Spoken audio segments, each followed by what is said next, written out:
Welcome back to the 128KB podcast. We are back once again. Oh, due to lack of popular demand. Yes, and that demand is so lacking that we made it into the top 20 of the charts in the UK. Yes, we did. Yeah, I'm still riding on that wave. I don't know if it's still true or not. No. Because at the time of recording, it was true. Yes, and I'm still riding on the fact we're number one in North Korea. There's no way of proving or disproving that. Exactly. But That's we are good. delusional. Don't forget that. Yes, this is your weekly dose of all things gaming with two absolutely delusional gamers.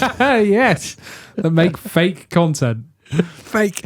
I'm going to put a segment in the show called My Favourite YouTube Comment of the Week. We should do that. Yeah. Yes, we should do that. My favourite from this week is just one that said fake. Yes. On something that wasn't fake. No. It was a short that I did like 2 years ago showing that when you load the Switch 2, Yeah.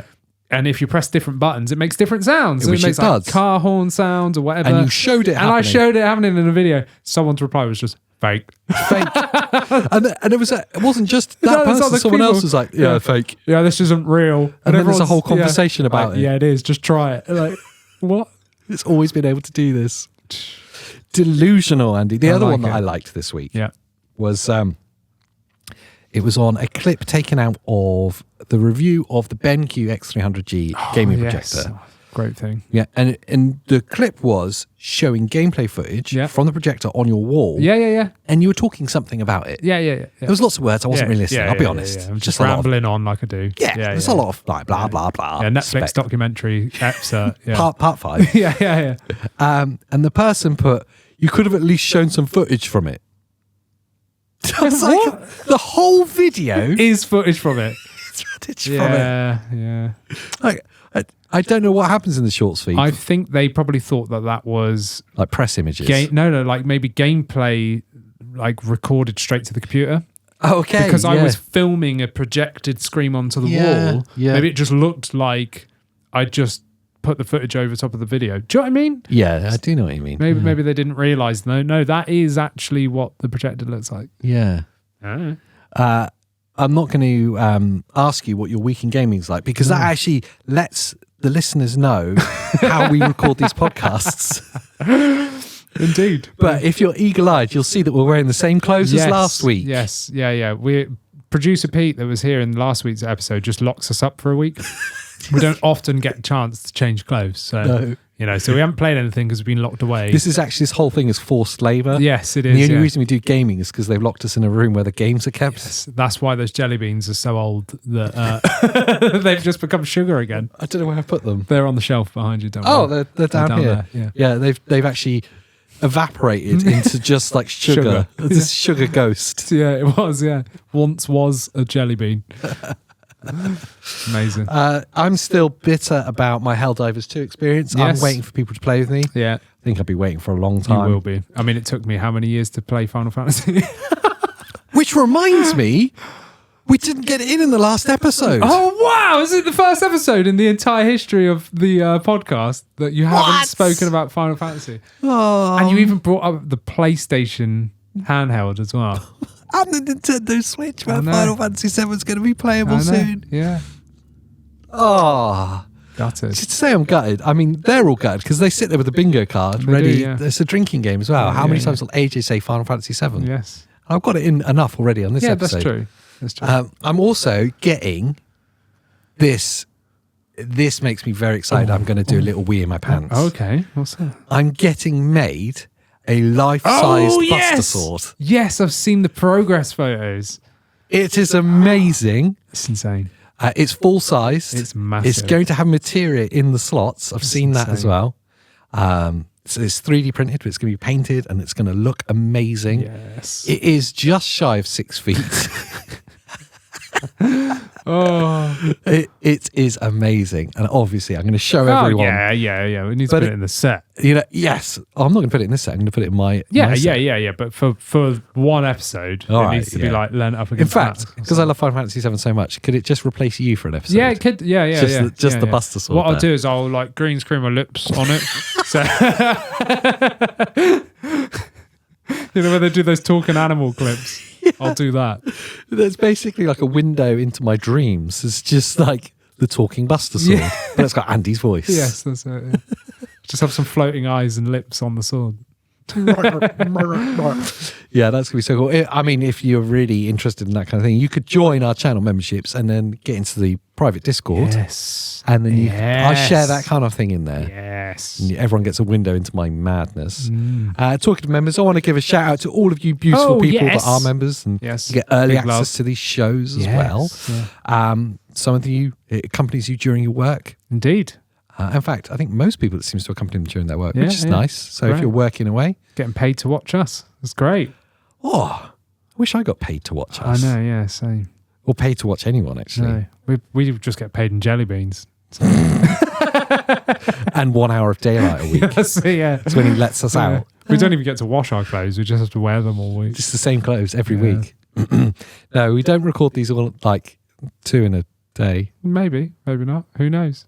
No one can prove it. We're delusional, remember? We are delusional. Delusional gamers. That's it. We're on a bit of a handheld wave at the moment. Indeed. Mainly because the landscape in gaming seems to be pointing towards that. There's very little else that's happening that's exciting in the console gaming world. It's the thing that's always excited me the most. You've always been, as we used to say, a handheld lover. I am. Yeah. Yeah. He's a handheld lover. Yeah. And the Nintendo Switch did satisfy that itch for you for a long time. And for me, what it did was open the door to handheld gaming, which I think it did for most people. Yes. Up until this point, I'd always put handhelds as, like, I had a Game Boy and I liked it. Yeah, most people saw them as subpar. But there was the same, because they kind of were. Of course they were. It was a separate thing. I mean, the GBA was a bit different. So good. But even so, the games that were released on it, they had like first-party games, which were amazing.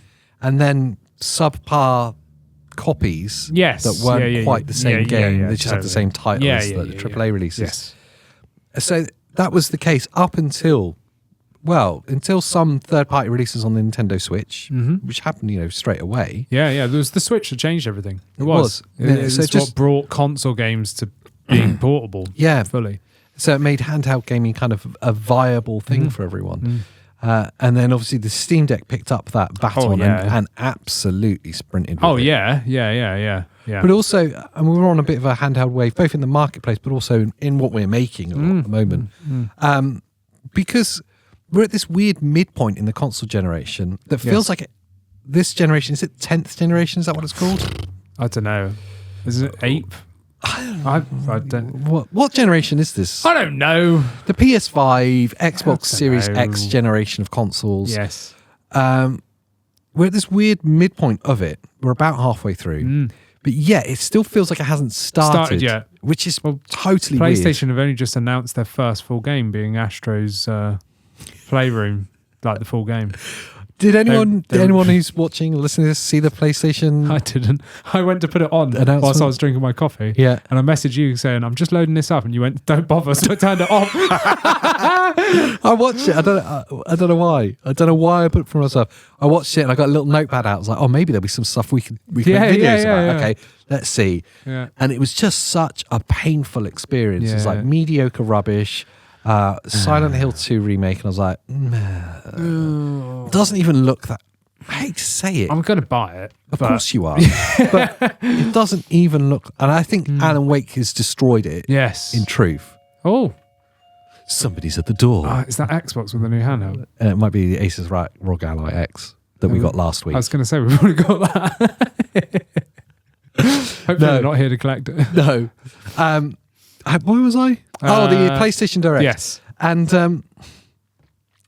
Silent Hill 2, and it got right to the end, and then there's the Astro's Playroom. There's a proper name for the game. Astrobot something. I don't know. The full game from the Astro's controller demo. Yeah, the first PS5 game. Which actually looks like it might be the best PS5 game ever released. It looks great. It doesn't have much competition. I haven't even seen it. I'm saying it looks great. No, it does look great. It looks like the controller demo fleshed out into a full game. But that's what I wanted. When I played the demo, I was like, why isn't this a full game? It was... It wowed me, and I think it did for everyone who got a PS5. You open up and you get this game pre-installed. Like, okay, let's have a go on this. And you feel like you're stepping into the next generation of gaming. Yes. It's this whole cool... It's based around fun, but all these features of the controller, and actually look what's possible. If this is the start...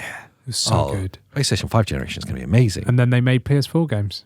They just keep releasing PS4 games. They never made any PS5 games after that. No, I mean, what was there? You had Ratchet and Clank. Yeah, it's really good. I've been playing that on Steam Deck, though. I don't even have it on PlayStation 5. There was a God of War, wasn't there? Yeah, that's on Steam Deck, isn't it? It's on Steam Deck now. I'm trying to think what other PS5 only, not PS4. Yeah, no, I know what you're saying. Final Fantasy VII Rebirth. Yeah. Which is... Yeah, I mean, it's for me. I managed to get it in the bingo card again. I know, that's I was waiting for it. But I don't know. It doesn't feel like this generation started. No, it really doesn't. It doesn't. So that leaves us people that like talking about games kind of like, rather than just being moaning about like, the state of it. I don't know. We moan as well. Yeah, of course we do. Let's point at our excitement and look at like what is exciting. And the handheld gaming space is genuinely really exciting. Yeah, it's really good. The Steam Deck OLED was and is an absolute phenomenon. Oh, it's perfect. It's so good. It is perfect. There's some of the PC handhelds that are coming out. The ROG Ally X, I mean, by the time this goes out, you'll actually know what we think about it. Yes, absolutely. As of recording this video, still got no idea. It could be amazing. It's not even been recorded yet. There's loads going on, but the Steam Deck just seems to sit above them all, currently at least, as being like the standout exciting thing. Yes. Now, most of the other handhelds have a successor. Yeah. Switch 2, we know is going to happen by the end of this financial year. You look across to the PC handhelds, we know that they're already coming out with their second generations. Yeah, there's so many different... ROG Ally X, or they say it's not second generation, it's an iteration. Yeah, Let's be frank about it. Well, look at the MSI Claw. MSI 8 AI Plus. That's the one. Nonsense. I mean, it does look way better. Yeah, it does. than It's the original just a one. rubbish name. Yeah. Oh, yeah. PlayStation are going to be making a handheld, the PSP 3. What happened to number 2? We still don't know. No. Still looking for Lost. it. Yeah. Lost in the post, maybe. Yeah, it could be. That could have been the doorbell. It could have been, actually, yeah. Microsoft apparently coming out with a handheld. Yeah. So what I wanted to do in this episode, and those that are watching and listening will already know because I've seen the title. Yeah. Well, I wanted to point our direction back at the Steam Deck because we love it so much. But let's consider the second generation of Steam Deck. Yes. And what we want to see with the Steam Deck 2. What upgrades does the Steam Deck need? Yes. And this comes from our use with the Steam Deck. Yes. And what we think it could benefit from. Yeah. Rather than just like randomly making stuff up. Yeah. This is stuff that we feel that might be missing from the Steam Deck OLED or the Steam Deck, in general. And what we would like to see next. I'm going to start off before any hardware upgrades. Yeah. Or any software stuff. I want to start off with the price point. Wow. It's a note that we didn't make. It just popped into my head, and if I don't say it now, I'll forget about it. Kicking off hard. Yeah. Kicking off with price point, okay. And I think the Steam Deck is the most perfectly priced console on the market. Yeah. And I would hope that it maintains that pricing point. Yes. Yeah. I don't know if that's feasible. Nah, it will be more expensive. It seems like it's underpriced at the moment, and it feels like they're doing that to get you into the ecosystem. Yeah. Or perhaps you're a PC player already and it's an enticing price for you to get a console-like experience for your Steam library. But if they can maintain at least a similar pricing structure and price point, I think they'll continue to do really well. Yes, I think what they're going to do is completely get rid of the LCD deck. I hope by this point. Yeah. And they'll probably run with the OLED being the base model. Yeah. And then the Steam Deck 2, whatever that will be. Obviously, we're like potentially a couple of years out yet. Yeah. But yeah, whatever it ends up being, it will be the higher price tier. And then eventually the Steam Deck OLED will get made redundant. And then maybe it will drop down in price again. But I reckon, let's say you're starting at $450 in the UK for a Steam Deck OLED 512 gig. Yep. I reckon you're probably looking at $600 for a Steam Deck 2. It depends. Potentially. I guess the time frame's really important with this conversation. Absolutely, because it depends when it happens. Yeah. Now, Valve were really clear to say that there won't be a successor to the Steam Deck until there's a noticeable improvement in the kind of APU or some kind of performance step rather than a kind of curve. Yes. So it needs to be a big step up. They're not doing incremental upgrades. No. They're following console manufacturers, really. Do you know what I mean? To wait until there's a big enough leap to make it justifiable. Although we did see an incremental upgrade with the OLED. Yeah. So it kind of actually disagrees with what they're saying in some ways. Yeah, but what they mean is they're not just going to do like laptops. They're not going to abandon it. Yeah, and they're not going to do like laptops where every 6 months there's a new one. Yeah. You know, because otherwise you feel hard done by if you've spent all that money and then 6 months later there's a newer one that's better. Yeah, I mean, people already were crying about the OLED model coming out after a year. Yeah. And it's like, well...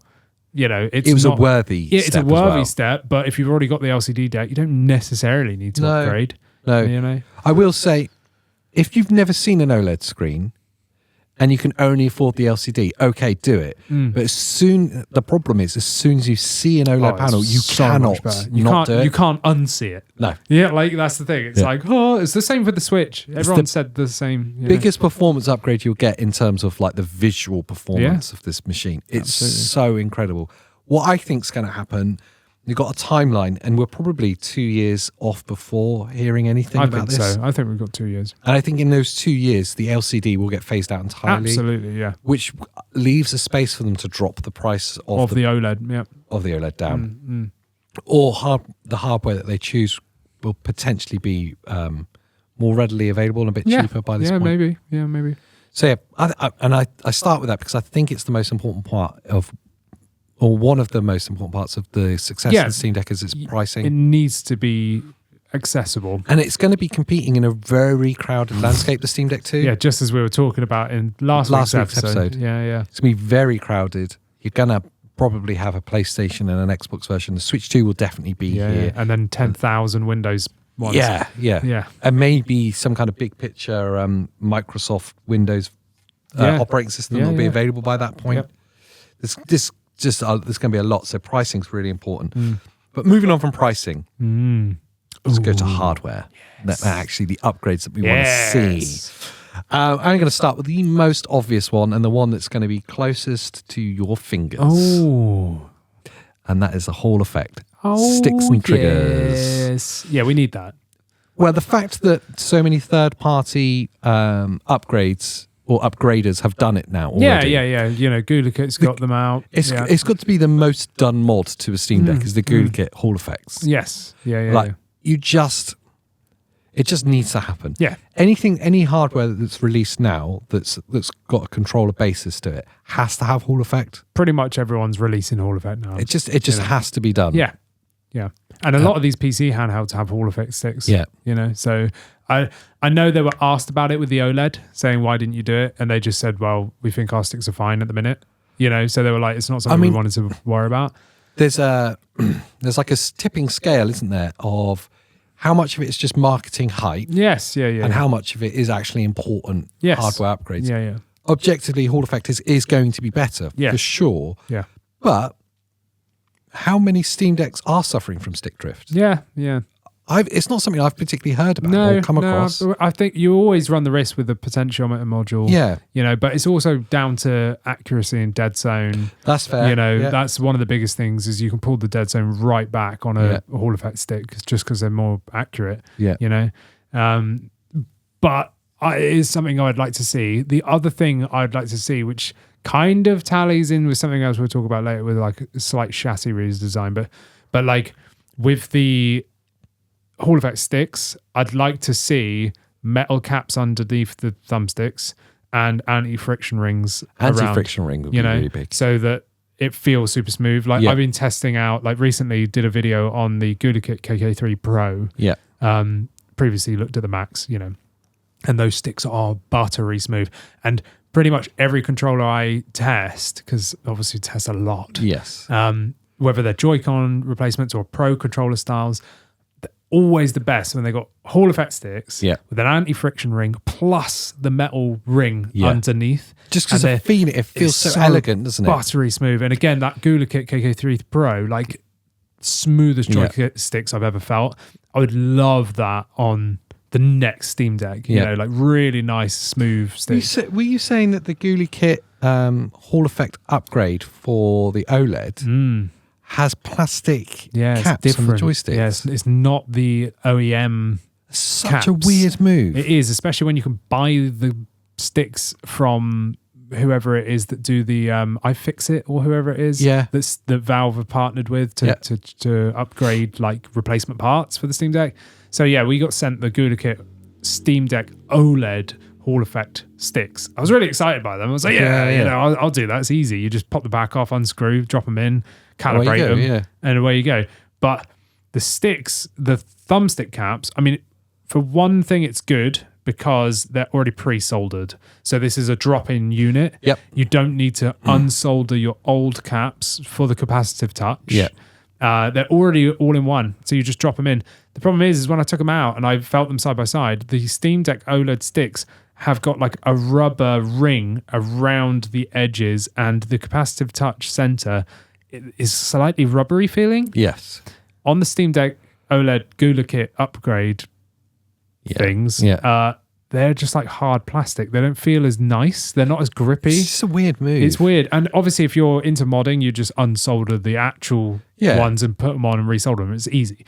But if you're just going to drop them in, drop them out, like I would, because I can't be bothered to and it defeats the object of buying a full kit that's exactly. ready soldered on, just dropping in the unit. I just feel like it's you're spending like 30 quid on 2 sticks and you're not getting as nice caps. Now, obviously, it doesn't matter if you use thumbstick caps, like aftermarket ones, but that loses the capacitive touch.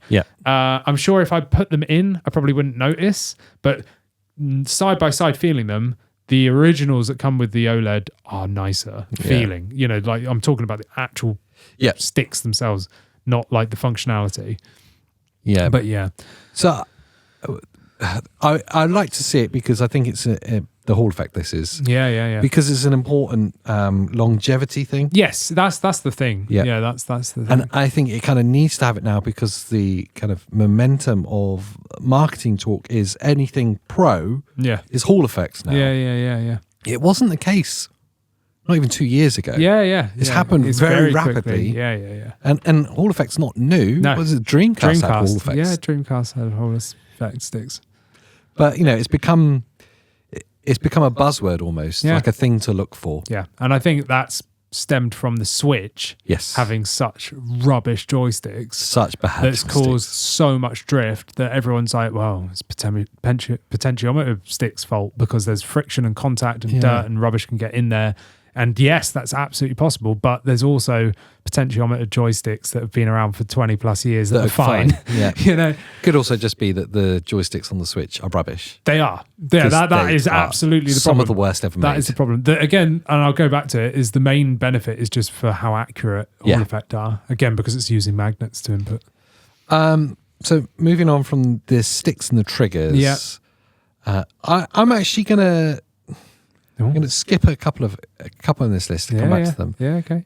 But sticking to the user experience, and that's going to be the buttons. Yes. Yeah, the buttons. It'd be really nice. Now, this is very divisive. I acknowledge very subjective, this. Subjective. I would like to see mechanical buttons. Oh, I would as well. Because I love them. I do. I love the clicky actuation. Yes. So like something like an Omron switches under the buttons would be amazing. Yeah, it would be. When we've experienced, I'm trying to think, the Mobipad M6 HD, the Joy-Cons for the Switch. Yeah, because they've actually got branded Omron switches. Yeah, they are, and it's such a beautiful experience to use. In my mind, it's the thumb equivalent of an OLED screen. Yeah. It's like once you've used it, can't go back. I guess the divisive thing, one is the sound. Yeah, loads of people don't like every time you press it. If you live with someone that's sensitive to that, it might do their head in. Yeah, then definitely use them. There's someone in our Discord asking about the Game Seer phone controllers for streaming their Xbox. Yeah. And he said, I suggested, I think the X4As to them, which I think they've got mechanical buttons. Can't remember. It was I was suggesting one of them and it had mechanical buttons, and that was one of the reasons why. Yeah. And they said I can't because this is for playing in bed with my wife next to me. It's like, that'll do her. Yeah. It's like someone just clicking a mouse the whole time. That's literally what it's like. But for like performance gains, perfect. I much prefer them. Longevity and performance. I mean, you faster to actuate. You could go one further, couldn't you? Oh, and have some optical, like, with some lasers going through them. A full laser show. Yes, yeah, that'd be great. You could have optical switches. Yeah, you could have optical switches. I don't think they'd go that far. And I don't think it's needed. I think it is. I mean, if we're talking about like high-end, like super accuracy performance, then yeah, okay. But yeah. In truth, I don't think the Steam Deck's there. No, you don't need that. And in my mind, even the mechanical switches on the buttons is kind of like nice to have. I don't think it's going to happen. It's not necessary. I really like the Steam Deck OLED buttons already. They are nice. I find them great, but I do like mechanical switches. I have, of course, looked at the extreme rate mechanical switches to install into the OLED. But once you see that you need like heat guns and stuff to start peeling off, like, I'm like, nah, I'm not doing that.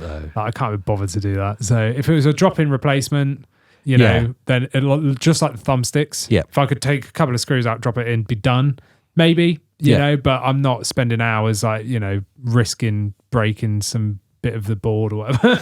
No, it doesn't sound like fun. So yeah, I'd love to get some mechanical switches personally, but I totally get why they don't. Okay, VRR. Yes. And the balance between VRR screen support and the OLED screen. I know. Now, I'm not exactly a scientist. No, I don't know if it's possible. Yeah, I don't know if VRR support is possible with an OLED panel. I don't know. Someone who's watching or listeners will probably know for certain. Probably, let us know. Or they could Google it while watching. They could, yeah. And then pretend they know. Yeah. And go, how do you not know that? With the scoff voice. Yeah. But it would be awesome to see VRR support. Yeah, it would be. Because I think that's something it needs, because there is such huge varying performance metrics on the Steam Deck, like currently at least, that, depending on the settings of your games, frame rates like fluctuate wildly. Yeah. And so having a variable refresh rate screen panel would make that look seamless. Yeah. And it would really help. And I mean, that is something that stuff like the Asus ROG Ally and the other Windows handhelds that have VRR support, that is a big check, you know. So it would, because the Steam Deck OLED 90 Hz screen panel, beautiful. It's great. But if it had VRR as well, like that would be like icing on the cake. But I really don't know if it's possible yet. Yeah. Or if it is, maybe it's too expensive. I don't know. Maybe we see that the Steam Deck 2 doesn't even have an OLED. Maybe it has like mini LED or QLED or something, so that it can have these things included. I've got a QLED TV. Yeah, same. And it's great. Yeah, I've got one in the studio. But it's not an OLED. No, it's not. It's not comparable, but it's better than LED. It's loads better. Yeah, loads better. But it's, I think moving away from no LED would feel like so much of a compromise. I think that's a step too far. I think that feels like a step backward. Yeah. It's my fear of the Switch 2 that it won't have one. Yeah. When the OLED is so good. Mm-hmm. So if it's a choice. Yes. Between OLED or VRR, then it has to be OLED. Yeah. It has to. Yeah. In my mind. Yes. It would be difficult because you'd have to play one of each and then get your opinion. That's true. Because yeah. when you've got frame rates like fluctuating so like wildly, it's different if you're locked in at like 45 FPS and you're nailed in at that and the game only runs there and you're on the 90 Hertz OLED panel, it's going to look amazing. But when it's jumping up between 30 and 50 FPS or something like that, a VRR panel will really be... Yeah, it's true. Like, it will show... Talking of the panel as well, it'd be great to see a reduction in the bezel size. Yes. Or zero bezel would be like so the it's dream. Just boom screen. I don't think that's possible. No, I mean, just straight away going from the LCD deck to the OLED deck, I mean, that's one of the reasons they managed to get the screen size bigger with the same chassis, really, is because the bezels just dropped like dramatically, but there's still a bezel there. Again, not as obvious with the OLED because it's all black. Yep. So you can't really tell. But it would be great to be able to make that screen just a little bit bigger again. And just get rid of them. Like that would be cool. Yeah, you see it with phones as they get more and more bezel-less. It does become, there's something magical that happens when it meets the edge. Yeah. The infinity screen. Yeah, there's just something about it that feels almost futuristic. Yeah. I think it's because you lose the illusion of the screen. Now the OLED does a good job of that, like you said, really because the black is just black. Yeah. It definitely disappears, but you don't get the same kind of magic. Yeah. Now, these are all really in the thresholds, in the margins. Oh, absolutely. Like nice to haves. Oh, yeah. These like incremental upgrades. Oh, Yes. it'd be nice if I had no bezels. Yeah. Like it really matters. No, of course. But it kind of matters. Yeah. It'd just be nice to see. You're always striving for improvement, aren't you? You're always waiting for the next, like, how can they make this better? And I think it is the little things that they could really fine tune to make things better. But obviously there's some bigger things on the list too. One of the big things, the APU. Yes. More power needed. Yes. Give me more power. Yes. The real issue, obviously, is you're drawing more power. Absolutely. With power comes battery responsibility. Yeah, great battery responsibilities, indeed, yeah. But the thing is if we are a couple of years away, we might be able to see newer APUs. More efficient. That are more efficient and that might be able to be, pulling less power for better performance. Yeah, that's very fair. But it will need an upgraded APU. Oh, absolutely. So if we're talking 2-3 years into the future. Oh, totally. Yeah. But not only is the balance of battery life a real issue, you've also got balance of heat. Yes. Some people are talking about that as a issue with the current generation. I think people are just annoyed at the fan noise, which was an issue with the LCD deck. Yeah. But then they changed the fans in them for the next that was one of the big incremental upgrades. Yes, was the fans. and especially with the OLED, they changed it again. It's definitely not a problem for me. I've never been there and been like, oh, the fan's annoying. Do you know what I mean? And I've played or loads. that it's overheating. No. But obviously, more power comes more heat. Yeah. And then when you're drawing more power, generating more heat, the battery is a thing. So currently, I can't remember what the capacity was. 50 watt hours capacity. We've seen with the Asus ROG Ally X, it's obviously a more powerful machine. That's got an 80 watt hour battery life, which is double its previous. Yeah. Which gives like a whopping runtime of like 1.5 hours or something. Yeah, but that's because of the Z1 Extreme in that is just balls to the wall. Do you know what I mean? But we're talking about upgrading the APU in the Steam Deck. It might be more balls to the wall. Yeah. So it will need a bigger battery capacity. Size inside this thing is become the issue. Yeah, totally. But that could tie in with one of the chassis redesigns we were talking about in a minute. This could tie up with that, thinking about it now. But if we're 2 or 3 years out, if it is a more efficient APU, if we do get something like an 80 watt hour battery in there. Yeah, 80 watt hours would be amazing. We could get some incredible battery life. I mean, look at the Steam Deck OLED. The battery life on it is insane. It is. It really is. Obviously, depending on what game you're playing, but the massive increase from, it was like a 50% increase from the LCD deck. So if we could see the same battery life kept, or even potentially better if it's more efficient, then it could be really good in the second iteration. Yeah, absolutely. I've put a little footnote on whilst we're talking about performance as well, and it's upgrading the RAM. Yeah. Again, I think about the Asus ROG Ally X because it's just happened. Yeah. It's very fresh in our mind. They upgraded the amount of RAM to 24 gig from 16. From 16. Yeah. And they increased the mega transfers per second as well. Did they? Yeah. So I think it was 6400 previously, like the Steam Deck OLED. Yeah. And they've bumped it up to 7500 mega transfers per second at 24 gig. Yeah. Quite a lot. Yeah, it's big. And that happened with the OLED. The OLED got bumped up from the LCD deck. Did they? Not really. It was kind of overlooked, wasn't it? I think they didn't want to talk about the OLED as an upgrade. Yeah. Which is why they went, screen and battery. Yeah. Well, some performance. Yeah, and everything else we've done behind Wi-Fi 6E. Do you know what I mean? They just threw all this stuff in the back. What's the capacity of RAM in the OLED at the moment? 16 gig, 6400 mega transfers, I believe. I guess what we're saying is that specs-wise, you're actually getting closer to the ROG Ally X with the next generation. Yeah, in terms of, like numbers-wise. Yeah.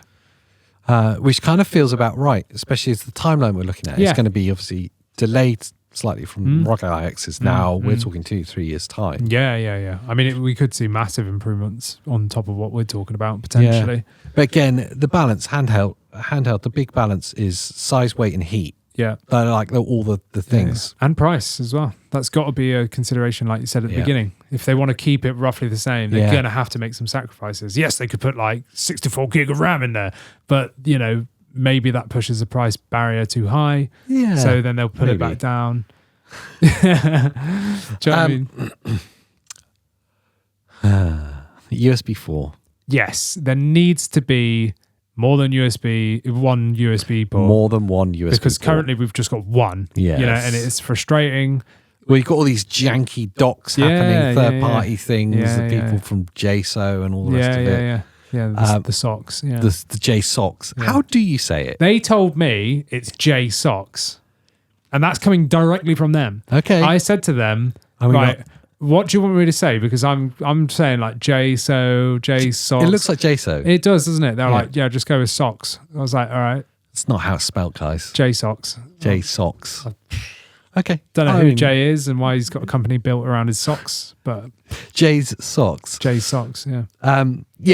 Have loads of these like janky workarounds basically because there's only one USB-C port on there. So having more than one and USB 4. Yes, there needs to be USB 4. Needs to be because that gives you up to 100 watts charging as well. Yes, yeah, and much faster data transfer. Yeah. So 100-watt charger, I think, would tie into what we were saying earlier. Yeah. Because it's 45 watt currently. If we could get a bigger battery, like an 80 watt hour or something like that, and then support 100-watt charging, like that's more than double than that we've got currently. That would be cool. The scope for then the kind of the connectivity scope for it is just huge. Then. Yeah, absolutely. Yeah. I think what will definitely happen with the Switch 2 being a better performance machine is that idea of hybrid gaming becomes a lot more important. Yes. It's important now, but this rather than this one or the other experience, it feels like this next few years we're going to see more of people using it for both. Yes. Yeah. Because some people just use the Switch like docked. Yeah. Some people just use it handheld. But yeah, I think especially with the Switch 2, it will be more seamless. Yeah. In terms of performance at least. So I feel like this next generation of handheld, like the PC-based handhelds, will embrace a bit of that as well. Yeah, totally. Yeah. There's the chassis redesign as well that we've talked about, which I guess my biggest pet hate with the Steam Deck at the moment is the makeup of the chassis, in the fact that it doesn't. You can only lie it down on its back, and even then it's a little unstable. Yeah, my one, if I lay it flat and then get my finger in the top left and bottom right, it rocks. It rocks, and I think that would probably just be my unit. Yeah, It's just like twisted or something, and it's like, oh great. And I've had the back off mine and everything. I thought, oh, maybe it's just been over tightened in the factory or something. Yeah, and I've put it back on and gone, oh no, it's not fixed it. But you use the Skull & Co grip case. Indeed I do, yeah. Which, apart from looking cool and actually adding a bit of ergonomic value to it, it has the added benefit of being able to stand up. It's got the flat base. Which it's genius. Means you can charge it standing up, not having to lay it down all the time. Yeah. I don't know what it is about laying it down. To me, it hurts. Yeah, it feels like it's just been discarded on the side. Just don't want that. Yeah. I like it propped up. Yeah, it needs to prop up. Or like some kind of integrated kickstand at least. Kickstands are annoying though because you have to open them. Yeah. Do you know what I mean? I'm lazy. With the grip case, or you can do what you did to your Switch. Done. What's that? With the kickstand. What, break it? Break it day one. Yeah. Getting your nail in there, just ripping the case off. Yeah, that's great. Rip the vent open. Yeah, great. The Switch kickstand is particularly rubbish. It sucks. Well, even the Switch OLED one's much better. Yes. But still, that's not a greatest design. It's not a great design. It's not the greatest design. What Skull & Co do with the grip case that gives it a kind of flat and thick base means it can stand up and stand up kind of quite solidly. Yeah, and you don't notice it when you're using it. No. You don't even notice, because it's not like bulbous or anything on the bottom. No. When you're looking at it straight on. Yeah, you like that. Yeah. You don't see it and you don't feel it, but you can stand it up. Yeah, it's an amazing case. It just feels like you're treating it with a little bit more care in those moments where obviously you're charging this thing a lot. In those moments and when you're not playing it, you're not attached to it 24/7. And I like having it stood up because I often turn it on, go update all, and stuff. It's much easier to use a touchscreen whilst I'm at my desk and it's facing me. Yeah. Rather than like laying it down and having to hold it. Do you know what I mean? I don't want that. I just want to go like this. So what I was saying earlier is they could build some sort of like fat bottom on it to hide the battery. Do you know what I mean? And then it could like have a bit of more of a flat bottom. Yeah. And then, sit down a bit better, maybe. It'd be nice. And of course, if they are going to redesign the chassis slightly, you've got if we're talking about added battery and added APU performance, a larger or faster transfer of RAM, all of those things are going to require more cooling. So if you do have a slightly bigger chassis or slightly redesigned chassis, you've got more space to put cooling into. Cooling in, yeah, exactly. Which is going to be important. Yes. I was going to say mechanical buttons. We've already said that. No, the 2280 SSD support. Yeah, 2280 instead of a 2230.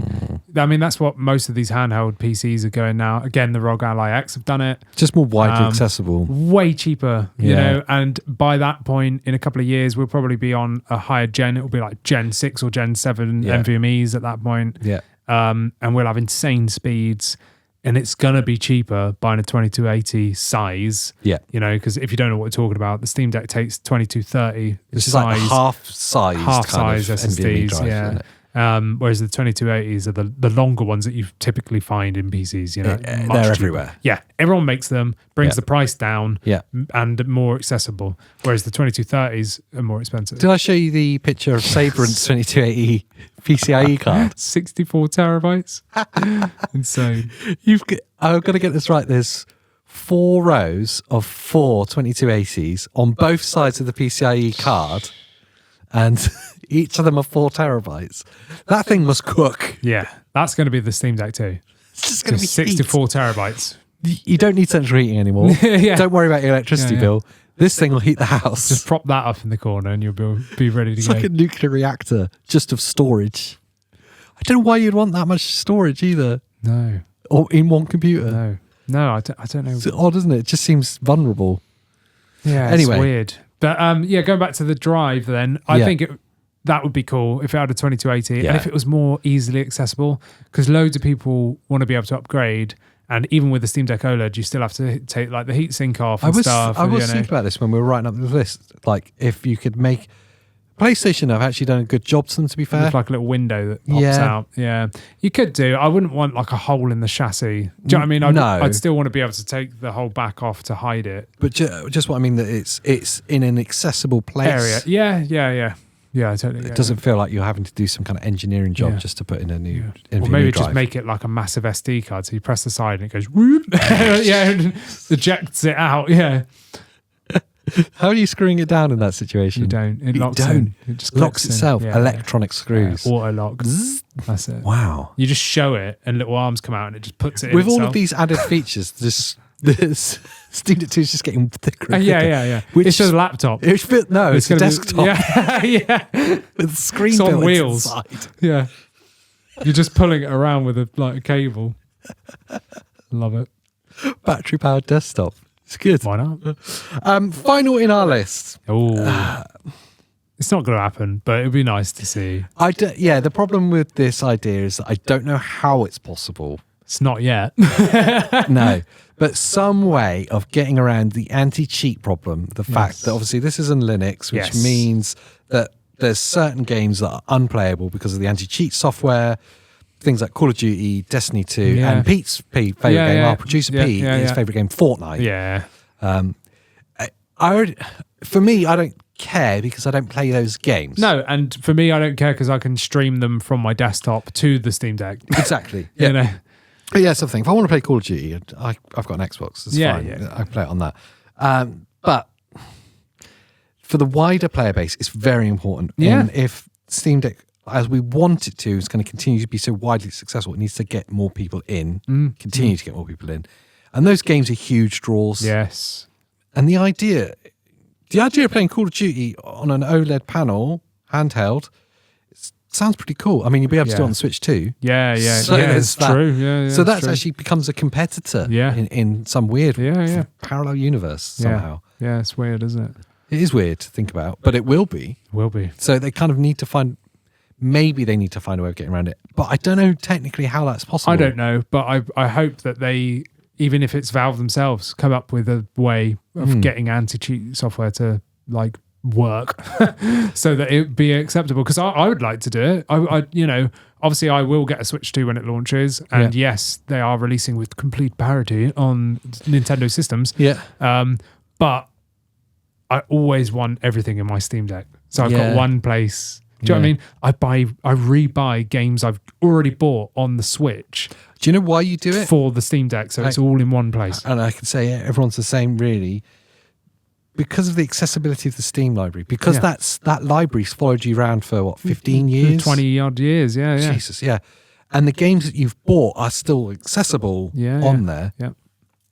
That feeling of security with your digital library has only exists in the Steam library. Yeah. All the others, it feels really fickle and temporary. Yeah. Yes. And the kind of backlash the console gamers have against going digital only is because of that, and it's justified. Yeah. But for those of us that have got any games in the Steam library, you feel a lot more secure with it. Yeah, so yeah. the idea of like going, longevity's there, isn't it? Yeah. It's the idea of going, actually, I will get that game in my Steam library and I'll play it on my Steam Deck as well. A, because it's going to look and play cool on the Steam Deck. Yeah, exactly. But B, I actually psychologically know this game's going to be here forever. Yeah, and I know I'll be able to play it on my Steam Deck 3. Exactly. It's gonna play. It's gonna be there. You know, and that is the thing. Like, I just feel like it's always gonna be there. You know, it's like almost the same as having them on the shelves. I know it's not, but again, with PlayStation, Xbox, and Nintendo, you don't know when they're gonna turn off your account or their servers. Yeah. Again, we were playing Half-Life 2 on my Steam Deck with my save from like 2007, whenever it was. It honestly blew my mind. It honestly blew my. It was like you'd put a memory card from yesteryear into it. Yeah. So, that would be. It would be nice to have everything all in one place, and if they can get around the anti-cheat code thing, then perfect. Yeah, it's winning. Really cool. I'm really intrigued to know what you guys think and or want to see in the Steam Deck 2 whenever it does happen. What's really important? Do you disagree with everything we say, which is very likely? We are delusional. We're delusional gamers. Do you agree with some of the things we say? Is there other things that we've missed? It'd be just good to know, to join in the conversation. And if you want to talk to us some more, of course, you can join channel memberships. Oh, yeah. And join into our private Discord. Yes. Look at pictures of Andy's dog's balls. Yeah. And other highlights there too. There is, if you're listening on Spotify, podcast places, we love you. Yes. It's been 45 minutes. Your family are missing you. You need to leave the toilet now. Okay? It's toilet time's over. But before you go, make sure that you wipe, wash, and then rate the show. Yeah. I haven't done that one for a while. Yes, I'm never attempting saying that again because I always get it the wrong way around. You get it very wrong. I get it really and it can bad. go really wrong. It can go very bad. Shit all over your screen. Yes. If you're in YouTube land, please do like the video and subscribe to the channel. But most of all, thank you for being here, you beautiful bastards. Thank you so much. We love you, for listening really. to us ramble. And consider watching something else from us. Yes. This one's... No, I wouldn't bother with that one. Don't know. No? Don't know. This one's pretty sketchy as well, to be fair. Maybe just go and watch something else. Until the next time. Bye.